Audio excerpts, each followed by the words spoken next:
Hi guys, నేను మీ health with Durga. ఈరోజు మన కంటెంట్ ఏంటంటే, ఈరోజు మనం వచ్చి ఎల్లండిపేట అనే గ్రామంలో కొవ్వాడ ప్రాజెక్ట్ అనే ఊరికి మనం వెళ్తాం అనమాట. ఇక్కడ వచ్చేసి మనం స్టార్ట్ అయింది సాగిపాడు అనే ఊరిలో స్టార్ట్ అయ్యాను. ఇప్పుడు వచ్చేసి మనం చూసారు కదా, ఇది వచ్చి ఎల్లండిపేట అనమాట. ఎల్లండిపేట సెంటర్ నుంచి మనం అయితే ఫ్రంట్కి వెళ్తున్నాం. ఇది వచ్చేసి ఎల్లండిపేట విలేజ్. ఇలా ఎల్లండిపేట విలేజ్ దాటి మనం ఆ కొవ్వాడ రిజర్వాయర్ దగ్గరికి అయితే వెళ్తున్నాం. చూడండి, ఇదే ఇక్కడ దాటిన తర్వాత ఎంట్రన్స్ గేట్ ఉంటుంది అనమాట. ఈ ఎంట్రన్స్ గేట్లో నుంచి మనమైతే లోపలికి వెళ్ళాలి. ఆ ఎంట్రన్స్ గేట్ దాటి ఆ గేట్ నుంచి లోపలికి అయితే వస్తాం అనమాట. ఇదే కొవ్వాడ రిజర్వాయర్. చూస్తున్నారు కదా, అక్కడ గ్రౌండ్లో అయితే కొంతమంది క్రికెట్ ఆడుతున్నారు. మనం అందుకుముందు క్రికెట్కి వెళ్ళేవాళ్ళం, కానీ ఇప్పుడు బతుకం ఎక్కువైపోయి వెళ్ళట్లేదు. అలా కొవ్వాడ ప్రాజెక్ట్ దగ్గరికి అయితే రీచ్ అయ్యామన్నమాట. చూస్తున్నారు కదా, ఇదంతా కూడా వాటర్ స్టోరేజ్ ప్లేస్.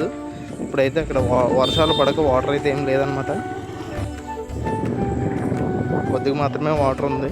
ఉండే కొద్ది వర్షాలు పడితే మాత్రం ఉంటుంది. కానీ ఈ రిజర్వాయర్ కట్టింది ఎప్పుడంటే 1990 నుంచి 2004 లోపు ఆ గ్యాప్లో కట్టారండి. ఈ రిజర్వాయర్ కట్టడానికి మెయిన్ కారణం ఏంటంటే, కొండవాగు, ఇక్కడ కొవ్వాడ కొండవాగు అని చాలా పెద్ద వాగు వస్తుందండి. ఆ వాగు నుంచి వాటర్ తీసుకొచ్చి ఇక్కడ స్టోరేజ్ చేస్తారు. లొకేషన్ చూసారా ఎంత బాగుందో. లొకేషన్ అయితే చాలా బాగుంటుందండి. ఇక్కడ ఈ మాన్సూన్ సీజన్లో ఇక్కడ లొకేషన్ అయితే చాలా బాగుంటుంది. ఈ రిజర్వాయర్ ద్వారా ఇక్కడ వాటర్ని స్టోర్ చేసి చాలామంది పంట పొలాలకి, ఇక్కడ రైతులకి పంట పొలాలకి ఇదే వాటర్ అందిస్తారండి. చూస్తున్నారు కదా, ఇక్కడ అయితే మొత్తం 3 గేట్లు ఉంటాయి. ఆ 3 గేట్ల ద్వారా ఎక్కువైన వాటర్ని కిందకు వదులుతారండి. మిగతాది 2 కెనాల్ ద్వారా అటువైపుకి ఇటువైపు కూడా రైతులకి ఇక్కడి నుంచే వాటర్ అందిస్తారు.